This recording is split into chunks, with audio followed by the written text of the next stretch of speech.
우리 지난주에는 뭐 여러 가지 사건들이 많았는데 그 중에서 여러분이 기억하실지 모르겠습니다만은 아주 좀 충격적인 사건이 하나 있었습니다. 중국에서 있었던 일인데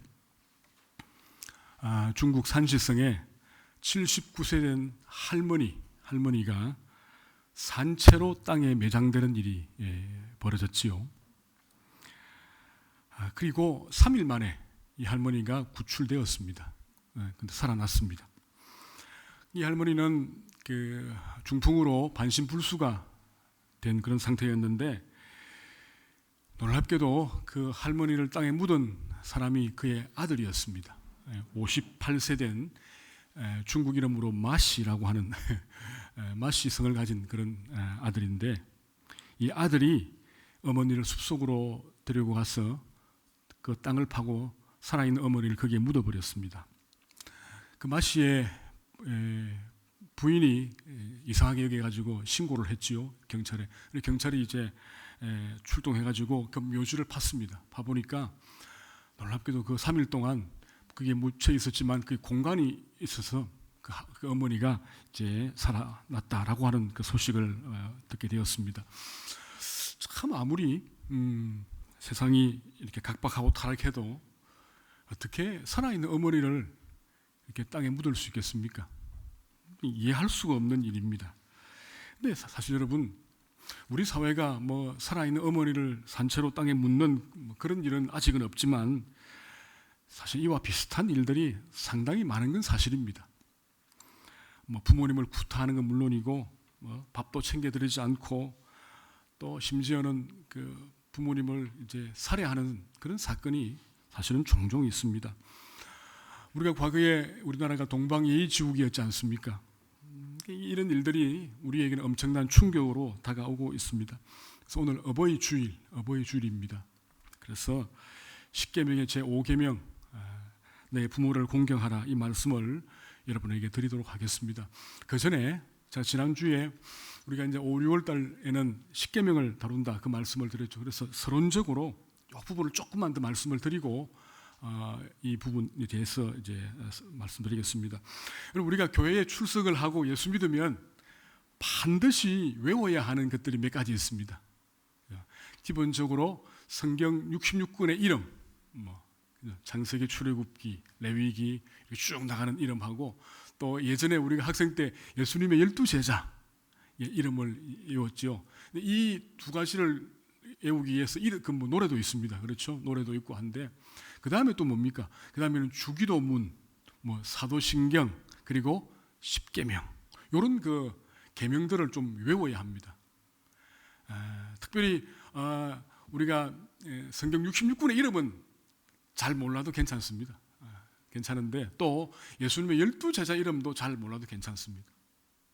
그런데 주기도문, 사도신경, 십계명은 반드시 암송을 해야 합니다. 왜냐하면 이건 우리가 무엇을 믿고 있는지, 우리가 믿는 신앙이 무엇인지를 아주 분명하게 보여주거든요. 내가 믿는 신앙이 무엇인지를 사람들에게 보여줄 수 있고 내가 확신할 수 있는 것이 바로 이 세 가지거든요.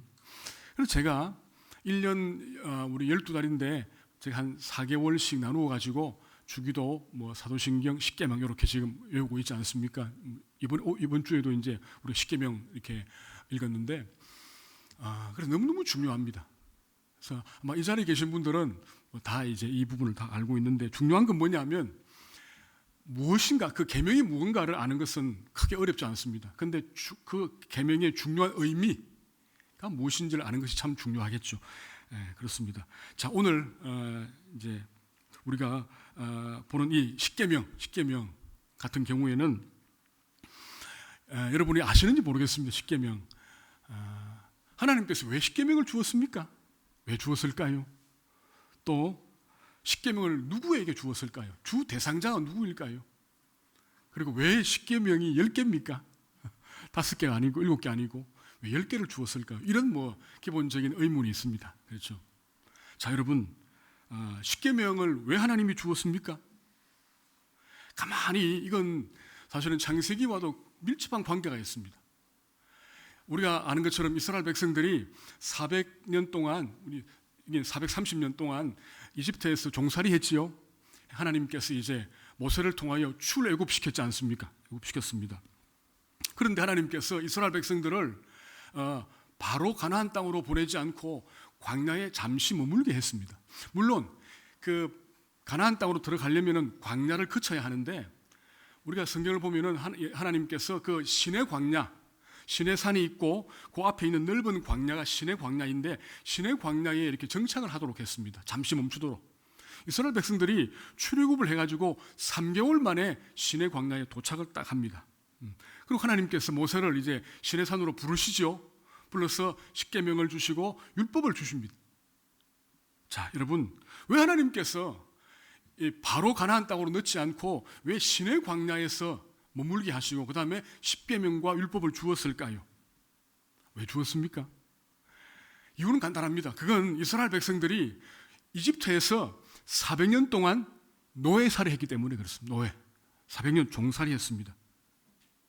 우리는 옛날 일제강점기를 35년 동안 거쳤지요. 350년이 아니고 35년입니다. 우리는. 그런데도 여전히 지금도 그런 일제의 잔재가 남아 있습니다. 우리의 삶 가운데.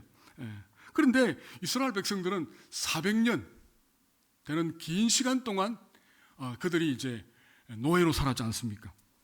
자, 노예로 400년을 살았습니다. 그러면은 그들의 삶 자체가 뭐지요? 노예의 삶입니다. 노예가 뭘까요, 여러분? 노예는 뭐냐면 주인이 시키는 일만 하고 사는 사람들이 노예입니다. 뭔가 스스로를 할 수 있는 그런 능력이 없는 사람, 능력이야 있죠. 근데 400년 동안 노예로 살았지 않습니까? 일을 시키면 시키는 대로, 하면 하는 대로 명령받고 사는 바로 그 사람들입니다. 뭔가를 스스로 하지 못하는, 생각도 그렇고 행동도 그렇고 하지 못하는 그런 삶을 사는 사람들입니다. 이걸 가리켜서 뭐라 하냐면 노예 근성이라 그런 말을 써요. 노예 근성. 노예 근성을 가지고 있습니다. 그러니까 노예로 살다가 이제 하나님께서 그들을 해방시켜가지고 자유민이 되었습니다. 자유민. 그렇죠? 자유민이 되었는데 과연 이스라엘 백성들이 자유민으로 잘 살 수 있을까요? 살 수는 있습니다. 근데 자유민답게 잘 살지는 못합니다. 뭐가 필요합니까? 시간이. 그렇죠? 시간이 필요합니다. 여러분, 우리가 이런 그 예를 좀 들면 좋겠죠. 어떤 어머니가 그 생선 장사를 오랫동안 했습니다. 생선 장사를 했는데 하면 생선을 이제 오래 팔다 보면은 그 생선 비린내가 자기도 모르게 이제 몸에 이제 배어 있지 않습니까? 배게 되거든요. 근데 그 생선 비린내가 이제 아무리 목욕을 해도 잘 가시지 않습니다. 그래서 장사를 하지 않아도 여전히 몸에서는 생선 비린내가 나게 되어 있습니다.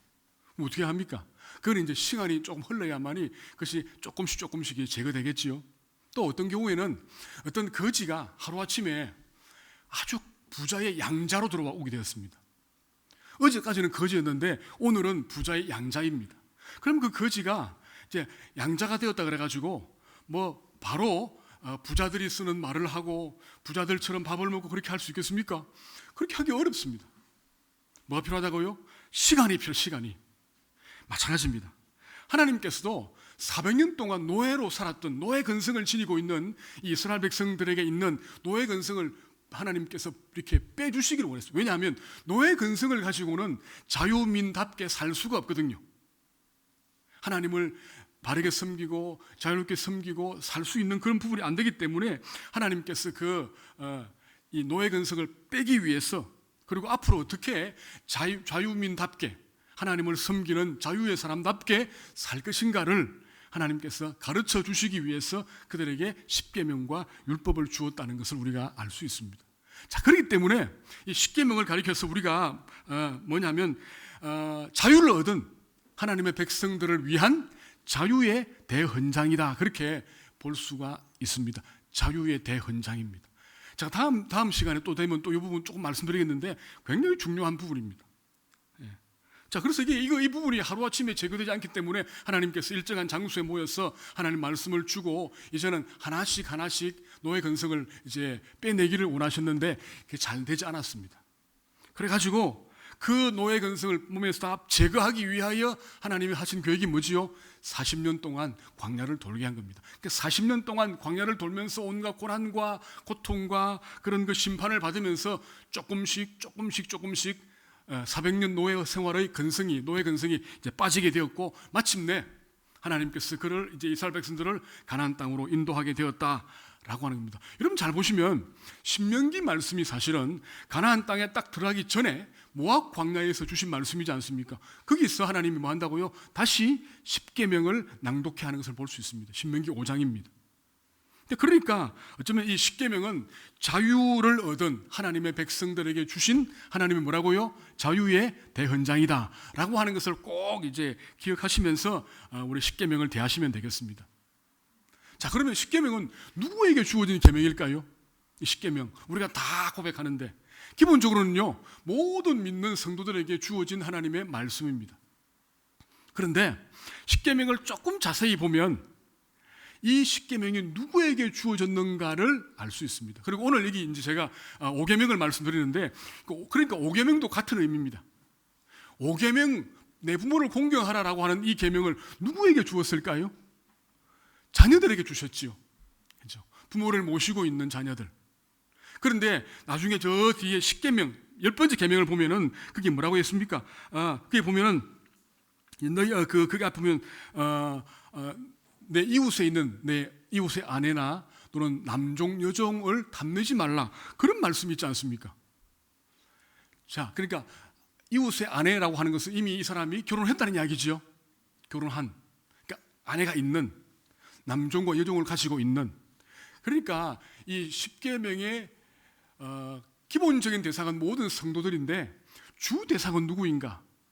이 말씀으로 볼 때는 30대, 40대, 50대의 자녀, 특별히 아마 남자 성도들이 아닌가라고 볼 수 있다는 거죠.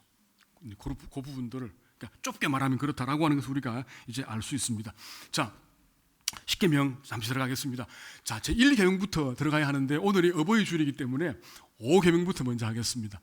이거는 이제 조금 우리가 이해를 쉽게 하기 위해서. 자, 여러분, 십계명이 1계명부터 4계명까지가 하나님을 위한 계명입니다. 그렇죠? 계명. 그러니까 5계명부터 10계명은 사람을 위한 계명. 그러니까 하나님을 위한 계명, 사람을 위한 계명, 이렇게 나누어집니다. 그러면 이제 5계명부터 10계명까지가 사람을 위한 계명인데, 이 계명 중에서 가장 중요한 계명이 몇 번째 계명입니까?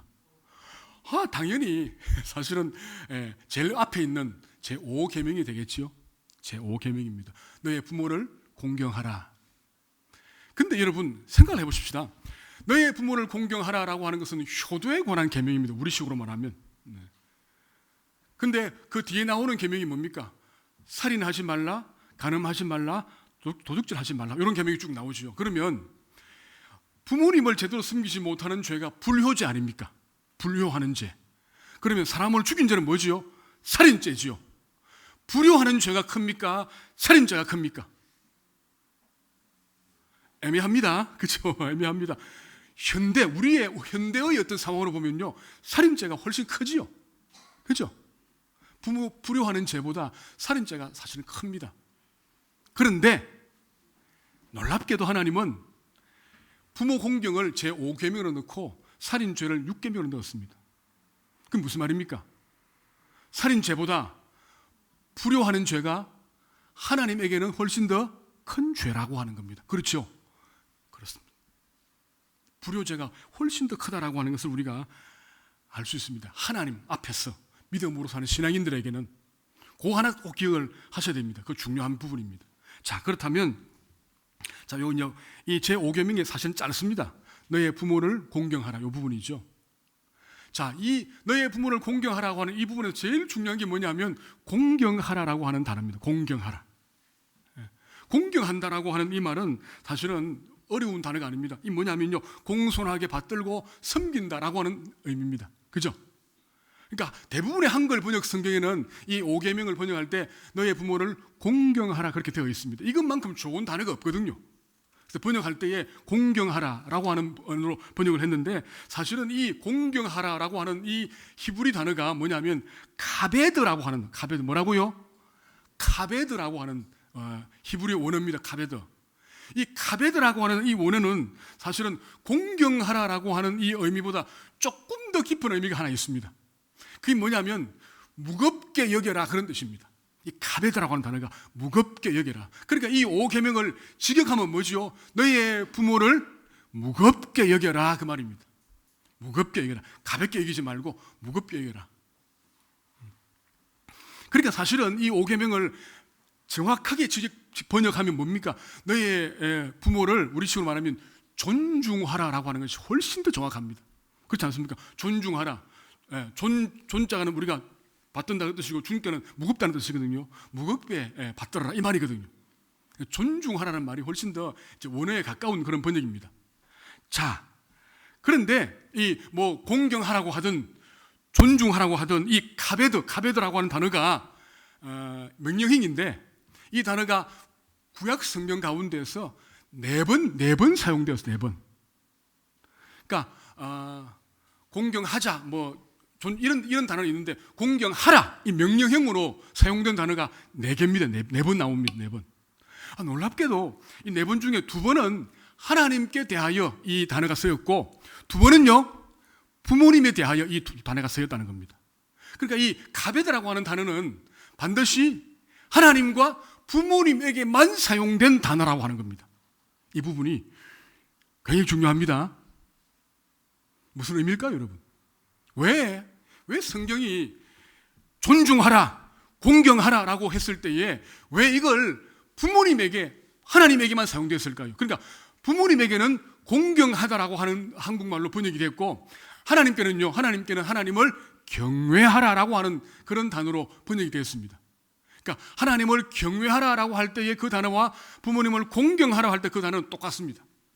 자, 이 사실이 뭘 보여줄까요? 한번 묵상을 해보시기 바랍니다. 어렵진 않습니다. 그렇죠? 어렵지 않습니다. 이게 뭐냐면요, 우리가 하나님을 경외하듯이 뭐 하라고요? 너희 부모님을 공경하라 이 말입니다. 이 부분. 그러니까 하나님에 대한 경외와 부모님에 대한 공경이 하나님이 보실 때는 뭐라고요? 동일하다는 겁니다. 동일. 그러니까 이 부모님을 우리가 제대로 공경하지 않는 것은 동방예의지국인 우리에게는 뭐죠? 이건 삼강오륜의 법도를 무시하는 아주 폐역한 아주 나쁜 인간, 이렇게 우리 보지 않습니까? 그런데 하나님 편에서는요, 하나님 편에서는 부모님을 공경하지 않는 건 뭐라고요? 하나님을 모독하는 행위로 볼 수 있다는 겁니다. 우리 이해하기 쉽지 않지만 하나님께서 부모님에 대한 공경을 그만큼 아주 중대한 어떤 행위로 하나님이 보신다라고 하는 것을 우리가 알 수 있습니다. 알 수 있습니다. 자, 그렇기 때문에 아까 말씀드린 것처럼 우리가 살인죄나 간음죄나 도둑질하는 죄나 탐나는 이런 죄나 이것보다는 불효하는 죄가 하나님 보시기에는요 훨씬 더 크다는 겁니다. 아시겠죠? 그래서 하나님께서 이 너의 부모를 공경하라 하는 이 계명을 5계명으로 넣었다는 것, 이런 꼭 기억을 할 수 있기를 바랍니다. 아시겠죠? 자, 맞물려 가지고 그러면 여러분 부모님을 잘 공경하지 않을 때 하나님이 어떤 벌을 주십니까? 부모님을 모욕하고 부모님을 저주하거나 부모님께 죄를 짓는 자식에게 대해서 하나님이 어떻게 하시지요? 뭐라 합니까? 돌로 쳐 죽여라 그럽니다. 그죠? 돌로 쳐 죽이는 겁니다. 여러분, 우리가 성경에서 돌에 맞아 죽는 경우가 몇 가지 있습니다. 있죠? 구약 성경 가운데서 어느 때에 돌에 맞아 죽습니까? 가장 기본적으로 우상 숭배할 때, 그죠? 이런 무당이나 이런 다 우상 숭배 포함되거든요. 또요, 하나님을 모독할 때, 그죠? 하나님께 악한 죄를 지을 때, 이럴 때 율법적으로 돌에 쳐 죽이라 그렇게 말씀하지 않습니까?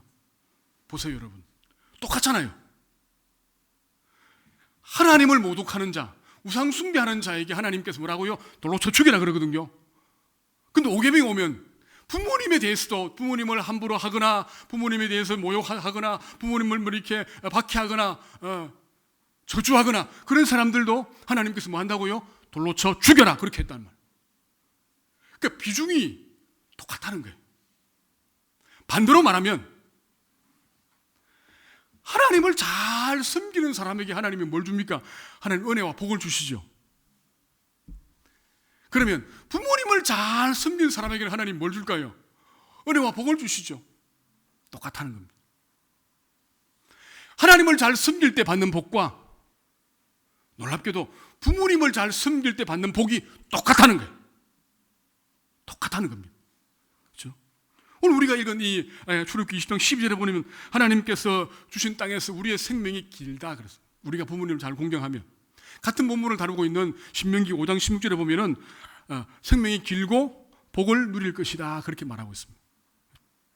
우리가 우리 부모님들에게 잘 효도하면 우리가 이 땅에서 하나님의 큰 은혜와 복을 받고 산다라고 하는 것을 하나님이 약속을 하고 있습니다. 그죠? 똑같습니다.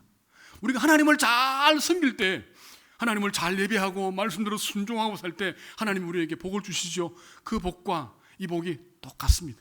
그죠? 이 복이 뭐 돈을 많이 벌게 해준다거나 출세한다거나 그런 의미 아니죠.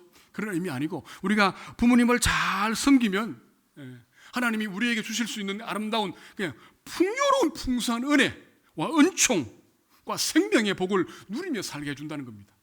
고난이 와도 고난을 이길 수 있도록 해주시고, 그죠? 감사와 기쁨으로 하나님을 섬기며 살 수 있도록 만들어 준다는 거예요. 그런 복을 하나님이 주신다. 이 땅에서 풍성한 생명을 누리며 살도록 만들어 주신다. 라고 하는 그 복을 하나님 우리에게 허락해 주신다는 겁니다. 뭐 하면요? 우리가 부모님을 잘 공경하면. 그 참 중요합니다. 사실은 이 효도라고 하는, 이 부모 공경이라고 하는 부분이. 자, 그러면 우리가 어떻게 우리 부모님을 섬겨야 하는가라고 하는 부분입니다. 어떻게 섬겨야 할까요? 우리는 사실은 이미 다 알고 있습니다. 가장 기본적인 생각이 뭐냐면요. 나이든 우리 부모님은 사회적 약자다라고 하는 개념을 가지고 접근해야 합니다. 약자다라고 하는 거. 여러분, 사회적 약자라는 말은 무슨 말입니까? 이 말은 뭐냐면요. 누군가의 도움이 없이는 잘 살아갈 수 없는 사람이다. 이 말이죠. 이 말입니다. 특별히 육체적인 부분에서 이제 나이 드신 부모님들은 사실은 사회적 약자라 그렇게 할 수 있고 또요. 경제적인 부분에서도 그렇다는 거죠. 그 두 가지입니다. 기본적으로 우리가 부모님을 잘 섬긴다는 것은 절대로 나이 든 부모님을 핍박하거나 박해하지 않아야 한다는 겁니다. 핍박하거나 박해하지 않는다는 것. 우리가 신문에서 방송에서 자주 보는 이야기 중 하나가 자식들이 부모를 구타하는 그런 부분들이 많습니다. 그죠? 노인 학대. 제가 볼 때 우리 동산교회 성도님들 가운데서 노인 학대를 한다거나 그런 분들은 사실은 없는 것 같아요. 없는데 의외로 많습니다. 2019년 통계를 보니까 노인 학대가 한 해에 3,332건이었습니다. 3,330, 그러니까 하루에 10건의 사건이 있습니다. 부모 학대 사건이. 부모를 때린다거나 박해한다거나 뭐 함부로 이렇게 내친다거나 그런 부분이 있다는 거예요. 3,332건입니다. 그런 놀랍게도 그 3,332건의 93.4%가 가족들에 의한 학대라는 겁니다. 가족, 자녀들. 놀랍지 않습니까, 여러분? 그렇죠? 자녀들이 93% 이상 부모를 학대한다라고 하는 거죠. 왜 하느냐? 대부분이 경제적인 이유 때문에 그렇다는 거예요. 그죠? 여러분, 우리는 다 알고 있습니다. 어떤 일이 있어도 나이 든 부모를 함부로 학대하면 안 됩니다. 육체적인 학대든 정신적인 학대든, 그죠? 안 됩니다. 그죠? 이건 우리가 앞에서 본 것처럼 가장 강력한 범죄, 하나님 앞에서 가장 큰 범죄입니다.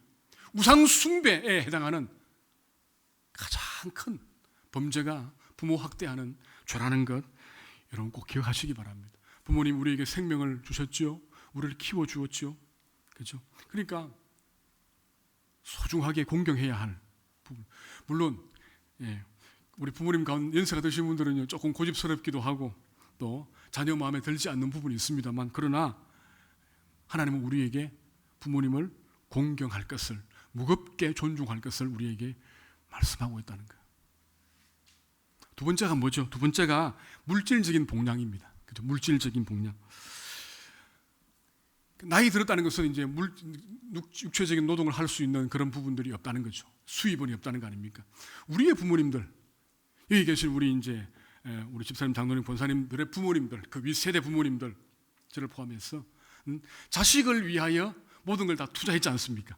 그렇죠? 자식을 위하여. 그러니까 그분들은 자기의 노후에 대한 부분들을 대부분이 준비를 하지 못했습니다.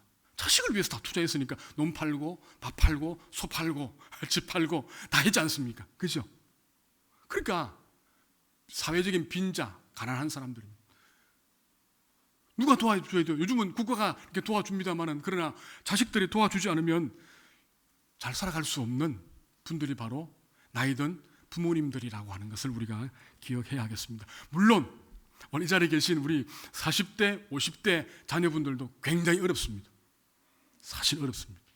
어제입니까? 그 뉴스 보니까 벌써 뭐 어떤 기업에서는 45세의 명예퇴직에 대한 뭐 권고한다라고 하는, 굉장히 어렵습니다. 그 부모님들도 알고 있습니다. 아이들 학생들 뭐 중학생, 고등학생, 대학생 또 결혼 앞둔 자녀를 둔 가정은 진짜 경제적으로 어렵다는 걸 다 알고 있습니다. 그렇지만 그럴지라도 부모님에게 물질적인 봉양을 해야 한다는 거예요. 여러분 경제적으로 어려워도 여러분 부모님들에게 이렇게 물질적인 봉양을 할 수 있기를 간절히 축복합니다. 여러분 부모 공경이라고 하는 것, 부모 존중이라고 하는 것, 이건요 우리 예수 믿는 사람들에게, 특별히 십계명을 가지고 있는 사람들에게는요 선택이 아니고 뭐라고요? 필수입니다. 필수입니다. 여건이 안 된다고, 상황이 안 좋다고 포기하거나 안 해서는 안 되는 문제가 아닙니다. 어떤 일이 있어도 순종해야 하는 절대적인 말씀입니다. 절대적인 말씀. 그죠? 여러분, 그래서 이제 이 부모 공경이 안 되면 다른 계명으로 나아갈 수가 없습니다. 부모를 공경하라 하는 이 계명을 순종하지 못하면 살인하지 말라, 간음하지 말라, 도둑질하지 말라, 이 계명으로 못 간다는 겁니다. 그러니까 이 부모 공경의 계명이 하나님과 사람을 이어주는 아주 중요한 계명이라고 하는 것을 여러분이 꼭 기억할 수 있기를 바랍니다. 여러분, 하나님은 영원하신 분이지 않습니까? 근데 부모님은요, 부모님 영원하지 않습니다. 그렇죠? 부모님은 우리가 살아 있을 동안만 섬길 수 있는 제한적인 존재입니다. 그렇기 때문에 돌아가시고 난 이후에 아무리 통곡하고 아무리 후회해도 소용없습니다. 이런 불신자들은 부모님 돌아가시고 난 뒤에 비로소 뭐합니까? 상다리가 부러져라, 제사상 차리고 뭐 한다고 예단법 썰죠. 아무 소용없습니다. 그죠? 그렇기 때문에 살아계실 때 조금 더 자주 찾아뵙는 일이, 얼굴 보는 일이 훨씬 더 중요한 효도라고 하는 것. 요즘 부모님들은 자녀들이 어렵기 때문에 예전에는 이 봉투를 많이 보냈는데 요즘은요 돈도 가져오지 말라고 합니다. 너희들이 어려우니까 너희들 쓰라고. 그렇게 한대요 요즘은. 저도 저희 양가 부모님 다 살아 계시거든요. 다 80 넘으셨는데 그래서 뭐 언제 어떻게 될지 모르지 않습니까? 그렇습니다. 한 분은 저희 본가는 부산에 있고 제가는 저기 상주에 있는데 자주 찾아뵈야 되는데 쉽지 않습니다. 근데 할 수 있으면 하려고 합니다. 그죠? 여러분 가운데에서도 혹 여러분 부모님 또 뭐 이렇게 양가 부모님 가운데 살아계신 분이 계시다면 여러분 조금만 더 어렵지만 효도할 수 있기를 바랍니다. 혹 여러분 가운데 이제 부모님들은 다 돌아가셨다 그런 분들 계시죠? 그럼 어떻게 하면 됩니까? 그러면요 여러분 주위에 계신 친척 어른들이나 또는 우리 교회의 어른들을 잘 섬기면 됩니다. 똑같습니다. 우리가 우리 어른들, 우리보다 나이가 드신 분들, 그분들 약자 그분들을 우리가 잘 섬기면 그건요 부모님을 섬기는 것, 하나님을 섬기는 것 똑같은 것으로 하나님이 인정해 주신다는 것을 여러분 꼭 기억할 수 있기를 바랍니다. 우리가 우리 부모님들에게 잘 효도하면 우리 자녀들도 우리의 모습을 보고 또 그렇게 살아가게 될 것입니다.